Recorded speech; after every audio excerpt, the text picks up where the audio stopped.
Okay, so let's consider this ratio. So that means n plus 1 over n plus 1 square plus 4 over n squared plus 4. Okay, so we want to make n approach to infinity here.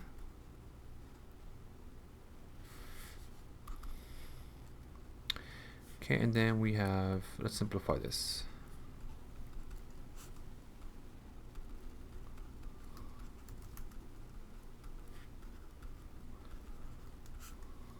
Okay, so if you combine these two, and you actually divide the top and bottom by n, you get 1 plus 1 over n, and that'll just become 1.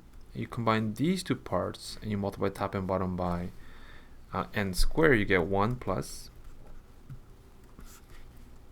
Okay, here we're going to get 1 plus 1 over n squared plus 1 over n actually. Okay, so this here is equivalent to what I'm saying here is that it's equivalent to this. Okay, of course, plus 4 over n squared. Okay, so now you take the limit. That's going to approach 0. That's going to approach 0. Here we get 1 squared because that's going to approach 0. And this is going to be approaching 0 as well. So you have 1 times 1, which is just 1. Okay. Inconclusive, unfortunately, right? However, okay, this here, I think we can show that this is going to be conditionally convergent.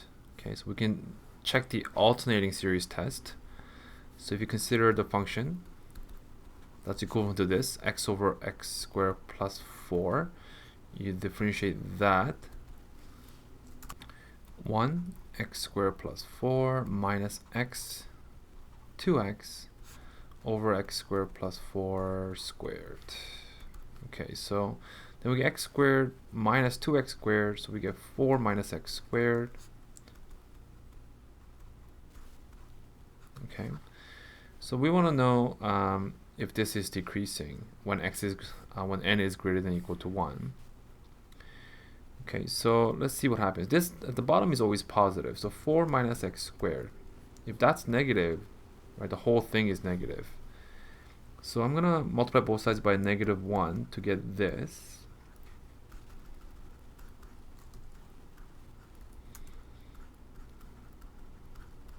Okay, so when x is greater than or equal to 2 or x is less than or equal to -2, it's positive, meaning when n is greater than or equal to 2 for this, it's going to be negative. So we got to this point by by wanting to make this first derivative negative, and we did that. The conclusion was when n is greater than or equal to 2. So it is decreasing. So we can state that at tn plus 1 is less than tn, and this is obviously going to approach 0. Okay, when you take the limit by dividing top and bottom by n squared, so you get 1 over n, 1 plus 4 over n squared.